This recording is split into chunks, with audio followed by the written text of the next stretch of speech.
दोस्तों अभी दुनिया के 20 सबसे पावरफुल देश यानी G20 की मीटिंग संपन्न हुई। सभी लीडर्स अपने अपने घर यानी अपने देश जा चुके हैं। आपने देखा होगा मोहम्मद बिन सलमान यहाँ की सऊदी अरेबिया के जो क्राउन प्रिंस हैं वो यहीं ठहरे हुए थे। क्यों ठहरे हुए थे? क्योंकि एक बायलैटरल मीटिंग होनी थी। किसके तहत? एसपीसी के तहत। ये एसपीसी क्या है और इस एसपीसी को क्यों लेके आया गया, इस सब चीज़ों के बारे में इस वीडियो में जानेंगे। साथ ही साथ ये भी जानेंगे जो अभी सऊदी अरेबिया के साथ हमारी जो मोस्ट एम्बिशियस जो डील साइन हुई है उसके बारे में, जिसका इम्पैक्ट इंडिया के फ्यूचर पर पड़ेगा। इंडिया का जो पूरा ट्रेड है ना ऑल ओवर द वर्ल्ड उस पर पड़ने वाला है। और इंडिया की जो अभी हमारे साथ जो रिलेशन है सऊदी अरेबिया के साथ में, उन सब चीज़ों के बारे में चर्चा करने वाले हैं विस्तार से। तो मेरे नाम है मोहित जोशी और आप मुझे देख रहे हैं मंथन आईज के इस एजुकेशन प्लेटफॉर्म पर। इंस्टाग्राम में आप मुझे फॉलो कर सकते हो अगर आपका कोई भी डाउट है अपनी तैयारी को लेके मंथन_आईज पे। तो चलिए कॉन्टेक्स्ट की तरफ चलते हैं। अभी एक फर्स्ट मीटिंग हुई है एसपीसी के तहत। पहले न्यूज़ देख लीजिए एक बार। India Saudi Arabia look to marry power grids with undersea cable. हुआ क्या था देखो, सबसे पहले आपको पता होगा 2015 के अंदर इंडिया के द्वारा प्रपोज किया गया था इंटरनेशनल सोलर अलायंस को।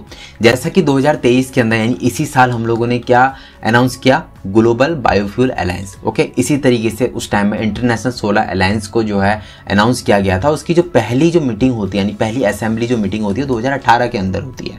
इसी के अंदर जो अनाउंस किया गया एक प्रोजेक्ट को one sun one world one grid. Okay, तो इसी प्रोजेक्ट के तहत जो है ना सऊदी अरेबिया के साथ 2019 के अंदर जो है जब हमारे प्रधानमंत्री यहाँ की विजिट में थे, यानी 3 साल के अपने काम में सेकंड विजिट थी उनकी, तो इस सेकंड विजिट के अंदर जो एसपीसी को साइन किया गया, स्ट्रेटेजिक पार्टनरशिप काउंसिल को साइन किया गया। इसके तहत मीटिंग्स होनी थी दोनों देशों के बीच में, किसको लेके? एनर्जी को लेके और भी बहुत सारी चीज़ें। तो इसकी जो पहली मीटिंग हुई है वो इसी साल हुई है। जैसे G20 समिट हुआ इसी मीटिंग के लिए यहाँ पर रुके हुए थे। कौन? मोहम्मद बिन सलमान।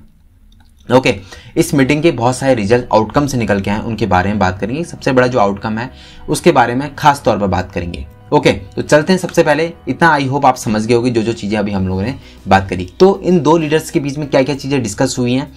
एनर्जी सिक्योरिटी को लेके हुआ, साथ ही साथ में ट्रेड एंड इन्वेस्टमेंट की बात हुई, डिफेंस एंड सिक्योरिटी को लेके, health care, food security and कुछ और मुद्दे जिन पे यहाँ पे बात हुई है।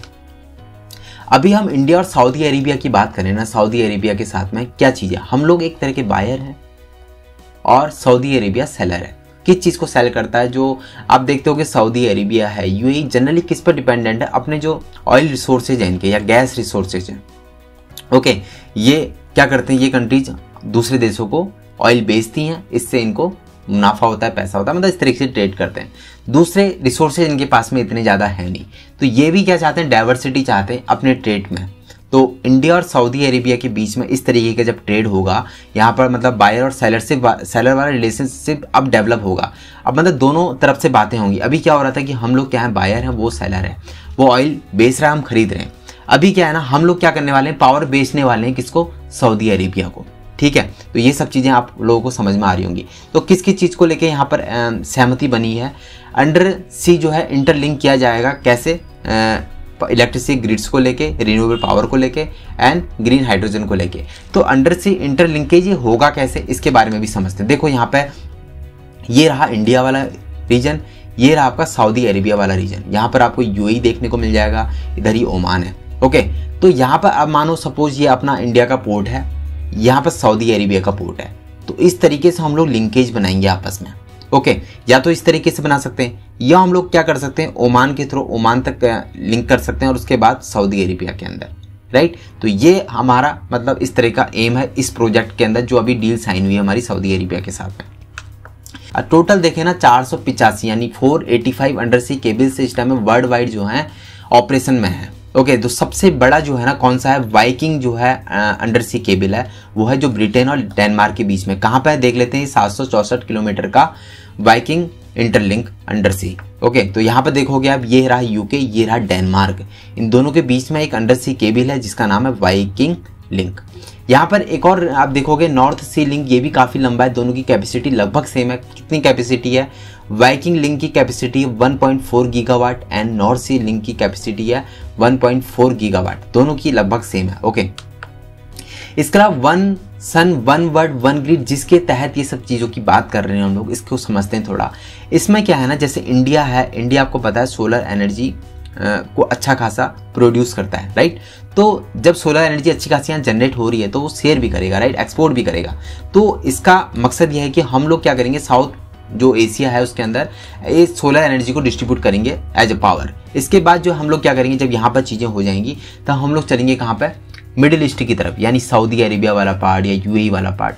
तो अभी हम लोग यहाँ पर गए, ओके। इसके अलावा इंडिया चाहता है कि इधर को भी जाए, अपने जो ईस्ट वाला रीजन है उसका, ओके, ये वाला रीजन। इसके बाद जब यहाँ पर हम लोग अच्छे से अपनी कनेक्टिविटी को बढ़ा लेते हैं, यहाँ पर जब हमारे ऐसे अंडर सी केबल चले जाते हैं, तो फिर हम लोग यहाँ पर अफ्रीका वाले रीजन की तरफ भी मूव करेंगे। तो ये इस तरीके से one sun one world one grid, इस तरीके से पूरा एक ग्रिड बन जाएगा जब हम लोग इसको एक्सपेंड करते चले जाएंगे, राइट। तो आपको पता ही फ्यूचर फूल है एक तरह का। और अभी हम लोग पेट्रोल यूज करते हैं, हम लोग डीजल यूज करते हैं, राइट, एज ए पावर, मतलब एनर्जी को जनरेट करने के लिए कोल यूज करते हैं। ये सब क्या करते हैं, कार्बन को एमिट करते हैं। और ये जब जैसे जैसे कार्बन एमिट होगा तो आपको पता है बहुत सारी समस्याएं होती हैं। ग्लोबल वार्मिंग इस टाइम में सबसे बड़ा खतरा है, किसके लिए, क्लाइमेट चेंज को लेके। क्लाइमेट चेंज भी एक बहुत बड़ा खतरा है। क्लाइमेट चेंज का एक मेन रीजन ग्लोबल वार्मिंग को माना जाता है, ओके। तो ये सब चीज़ें इसलिए जो है ना हमें ज़रूरत है रिन्यूएबल एनर्जी की, और वो इसी के थ्रू आएगी, ओके। ये आप देखोगे ना, इससे पहले भी 2008 के अंदर ऐसा 500 मेगावाट का ना अंडर सी प्रोजेक्ट जो है, अंडर सी पावर प्रोजेक्ट श्रीलंका के साथ भी जो है लॉन्च किया गया था, गल्फ ऑफ मन्नार के थ्रू। यहाँ पर आप देख भी सकते हो, ये आपके श्रीलंका वाला रीजन है, ये इंडिया वाला। इन दोनों के बीच में ना इस तरह का प्रोजेक्ट लॉन्च किया गया था 2008 के अंदर। लेकिन आपको पता है श्रीलंका का जो है ना, श्रीलंका में चाइना का इन्फ्लुएंस काफ़ी ज़्यादा बढ़ता गया और ये प्रोजेक्ट फाइनली बंद हो गया। तो इसकी जो कॉस्ट थी 2292 करोड़ एंड 42 महीनों में ये ख़त्म होना था।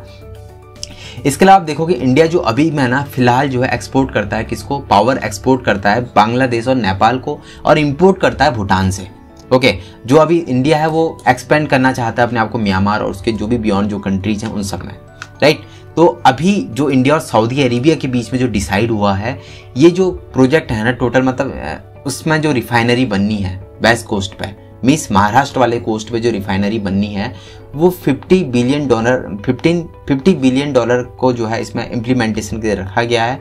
और इसमें जो इंडिया का जो है ना, यहाँ पर देखोगे 60 मिलियन टन्स रिफाइनरी कम पेट्रोकेमिकल कॉम्प्लेक्स बनाया जाएगा महाराष्ट्र के कोस्ट पे, जिसको बनाया जाएगा किसके द्वारा, देखो यहाँ पर अच्छे से ध्यान दीजिएगा, इंडियन ऑयल कॉर्पोरेशन यानी IOC, Bharat petroleum corporation limited BPCL and Hindustan petroleum corporation limited HPCL, ये है इंडिया की तीनों कंपनियां, ओके। इसके अलावा 2 सऊदी अरेबियन कंपनी भी, कौन कौन सी, सऊदी अरेबियन ऑयल कॉर्पोरेशन, इसके अलावा Abu Dhabi national oil corporation. तो ये 2 कंपनियां हैं किसकी, सऊदी अरेबिया की, और 3 कंपनियां हैं कहाँ की, इंडिया की। ये पांचों मिलके क्या करेंगी, महाराष्ट्र कोस्ट पे जो है रिफाइनरी कम पेट्रोकेमिकल कॉम्प्लेक्स बनाएंगे। रिफाइनरी आपको पता है क्या होता है, जो क्रूड ऑयल हम लोग लेते हैं ना, इंपोर्ट करते हैं, उसको रिफाइनरी के माध्यम से पेट्रोल है या डीजल है या उसके और भी जो बाय प्रोडक्ट्स होते हैं जैसे LPG है, ऐसे बहुत सारी चीज़ों को हम लोग क्या करते हैं उसमें से अलग अलग करते हैं, देन हम अलग अलग चीज़ों में उसका यूज करते हैं। इसके अलावा इंडिया का जो टारगेट है ना 5 मिलियन टन ग्रीन हाइड्रोजन की कैपेसिटी बनाना है अपने अंदर, वो 2030 तक के लिए है, ओके। इंडिया जो है क्या, इंडिया का एम है एक्सपोर्ट हब बनना, किसका, फ्यूचर फ्यूल है उसको लेके, राइट। तो ये सब चीज़ें, आई होप आपको चीज़ें कुछ समझ में आ रही होंगी, ठीक है। SPC को ये सब मैं बता चुका हूँ, 2019 के अंदर प्रधानमंत्री मोदी जी और सऊदी अरेबिया के प्रिंस के बीच में ये SPC को अनाउंस किया गया था, उसी के तहत पहली बैठक ये हुई है, ओके। तो ये सब चीज़ें आप देखो, SPC के अंदर 2 मेन पिलर हैं जनरली, एक है आपका committee on political security and social cultural cooperation, इसके अलावा जो दूसरा है वो है committee on economic and investment.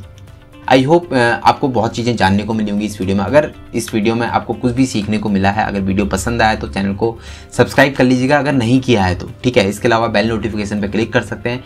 अगर वीडियो से अगर आपको थोड़ा भी वैल्यू मिली है तो सामने वाले को भी वैल्यू देने की कोशिश कीजिएगा, अपने साथ वालों को शेयर कीजिएगा। मिलते हैं आपसे अगले डिस्कशन के अंदर। Bye bye, take care, thank you so much for watching.